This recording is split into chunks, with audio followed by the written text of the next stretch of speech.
Foto gua sih. Nagay ito ba? Yasin?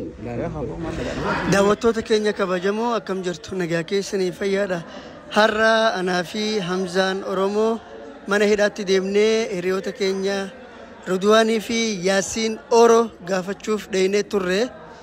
Yeroo deeynu Akkuma viidiyoo argitan san baay'inee deemnee Yaasiin bishaan tugeessinee fudhatee fiigaa fotee mana ilaalee jara kana deemnee ilaalla jennee deeynee gisee gaafannu maal hunjaan seeta nama lamaatu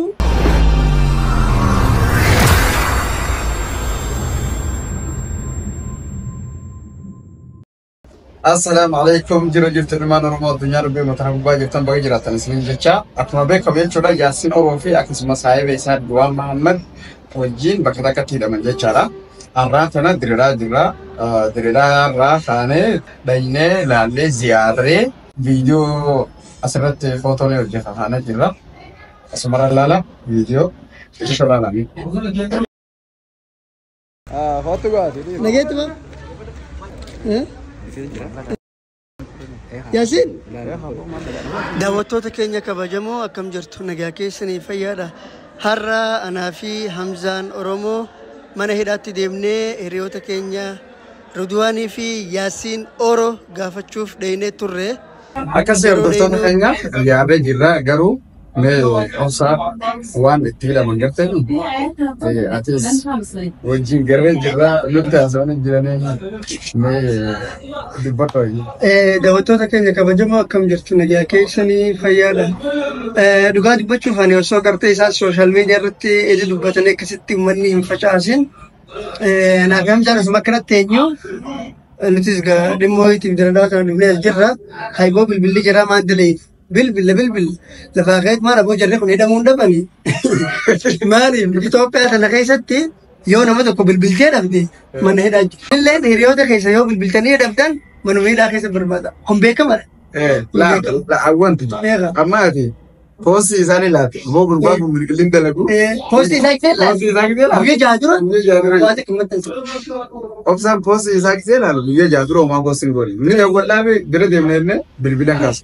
Obsaan achi booda aboo gurbaan kun hidhamuu hin dhabu jee. Jennaan obboleettiin dhakkaa jira faakee jaaniin. Obboleettiin bira deemne obboleettiin dura. Isee bira deemnee gaafannu. Bari sabi Yaasiin faatu hojii nu jaa. Way ajaa'iba aboo ati kami beekta jeetu mana ni sobsaadhaan achi booda bakka itti hidhaman isin nu himte bakka isaan itti hidhaman poolis xaabiyaa geesse. Achi booda poolis xaabiyaa sanii deemnee jechuudha. Isaanirraa waan itti hidhaman gaafanne jechuudha. Waan itti hidhaman gaafanne isaan maal nuun jaanseera gaafannee ture. Nutis waan namni sooshaal miidiyaa irraa dubbatu kana osoo hin taane afaan isaanirraa dhageenya jenneeti. Isaanis hiriyoota Yaasiin yeroo dheeraa yoo xiqqaate gara waggaa 5 dura waliin turre yeroo duraa onlaayinii warra waliin turre asee eega biyya dhufees wajji turre Ridwaanis akkuma beektan nuuf nama jabaati. Jara kana deemnee ilaalla jennee dheeynee gisee gaafannu akka inni sanii miti akka namni haasa'u sanii miti maal hunjaan seeta nama lamaatu waa walirraa bitatee walitti gurgurate. Namni lamaan kun waan walirraa bitate kanarratti wal dhabdeen jidduu dhufte. Nama lamaan kana jidduu wal dhibbeen dhufnaan gara keenya dhufanii nutis ammoo walitti araarsuuf yaalii godhaa turre. Isaan kana osoo walitti araarsaa jirru intala takkaa fi gurbaa tokko akka isaan nutti himanitti intalti tun ammoo lafaa kaatee lolte jechuudha. Waan gartee isaan jidduutti dubbatan kun ta'uu dideef na fakkaate namichi sanis zallamee na fakkaate intalti lafaa kaatee lolte deebitee isaanumatti as garagaltee makiinaa keessatti naaggadanii jetteen. Ni beektanii naaggadan jechuun makiinaa keessatti humnaan qabeenya kiyyanarraa fudhatanii jetteen. Haalli isin itti himatte gaa guddaa. Wanni gartee mana hidhaa san keessa. Akkaataan isin itti himatte san guddaa waan guddaa fakkeessitee himatte. Garuu ammoo jarri kun akka jirutti nuti manguddummaa jidduu seenna malee waan isaan walirraa bitatanis waan waliin jaanis hin beeknu boodumarra nutti himanii jaan. Si galee dhalaan tun gaanii beektan dubbii uwwiftee akkasii jara fuutee hidhatti sababa michiyyoo sanii hidhamanii jechuudha. Michiyyoon akkanatti qabeenya kiyya kanarraa godhanii isaanis hojii jiranii isaanis waliin tahaniiti. Isaan silaa manguddoodhaame manguddoo miti jettiin talte itti garagalte jechuudha. Kan isaan manguddoo isaanii jidduu seenanii araarsanii walitti araarsuu deemanii intalti walitti buufte jechuudha. Waan akkasiitu ta'e akkasii gaa'idhamanii amma yeroo dhiyoo keessatti ni baanaa jaanii dubbachuu jiranii. Inshallah isinillee viidiyoo kana daawwadhaa sagalee taa'aaf. Maaliif ijoolleen tuni toltuu yaannaa kheyrii yaannaa osoo jaaniiti isaan ammoo ifiifuu hidhaa seenanii jechuudha. Yeroo hedduu nama gartee nama walitti araarsu amma nama addaan qabu osuma jaarsaa jaartii addaan hin qabeetti yeroo oomsi godhan. Yookiin jaartii si waa gadhiisa yookiin jaarsaa aaree satummaan godhatti suma gadhiisa. Wanni akkanaa kun ni mudata. Kanaafuu ijoollee akkuma agartan mana hidhaa keessa jiranii mana hidhaa keessa gaa rakkoo jirtu isinuu ni beektan. Kanaafuu sagalee taa'aaf qaamni gartee isaan kana baasuu danda'u hidhaa san keessaa badii akka hin qabnes isaan dubbatanii waan jira ilaaltanii akka yeroo gabaabduu keessatti baaftan. Akkuma viidiyoo irratti argitan san baay'inee deemnee yaasin bishaan nuti geessine fudhatee fiigaa fotee mana hidhaa keessatti wanni kun hundi uumamuu danda'a.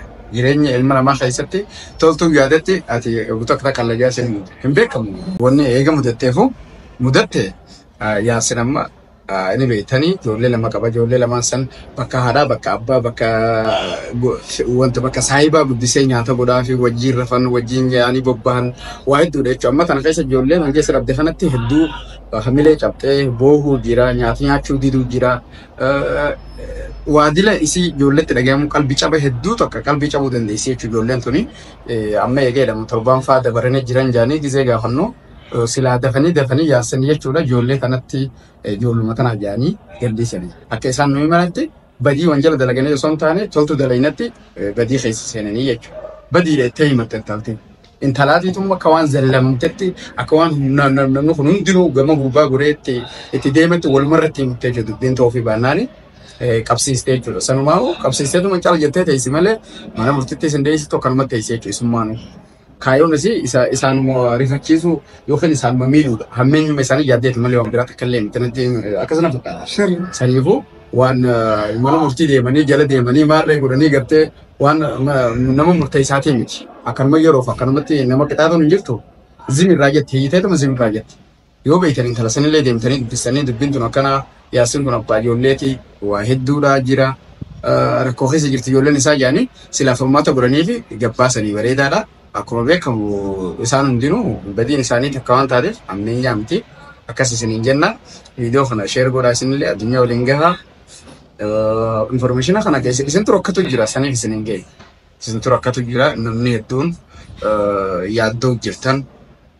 Miidiyaa irratti maaluma ta'anii namni kun maalumaaf akkana godhanii yaasin minaan jettanii waan akkatanii jecha waan dhayinee ilaalleef jecha isinii informaationa kana qoonnee hammeenya biraatii miti nama jidduutti nama waliin jidduutti hidhamanii kun hammeenyaan jaamu toltu yaadaniiti akkuma tasaa badii keessa galanii saniifuu rabbi haa baasu jaadu godhaa fi qaamni danda'u immoo mareedhaa kanarraa dubbii isaanii qulqulleessee namni baasuu danda'u qaamni akkasii silaanii fi dhaqee qoratee isaan dafee ijoollee kanatti yaasin kana gabbaase achumaanuu ruudwaan illee badii waan hin qabneef wajjumaanuu silaa baasanii hedduu dasna jaanii kanumaan jechuu barbaada gabaabumatti galatoomaan isiniin jaa nagaan nu jiraadha. Akkasii kanuma jennaa akkuma Hamzaan jee keessattuu yeroo gabaabaa keessatti yaasin bahuu qaba. Maaliif mas'uulummaa guddaa irra jira ijoollee isa eegaa. Kanaa ol dubbachuun hin barbaachisu akka gartee inni bahutti hatattamaan irratti hojjetamuu qabaan jaa qaamni dhimmi ilaallatu kamuu akka yeroo gabaabaa keessatti achi keessaa bahu. Maaliif gurbaan kun akka haadhaati ijoollee saniif. Haadhaatu hidhamee jira. Kanaaf yeroo gabaabaa keessatti bahuu qabaan jaa gama biyyaanii galatoomaa viidiyoo laayikii sheeruu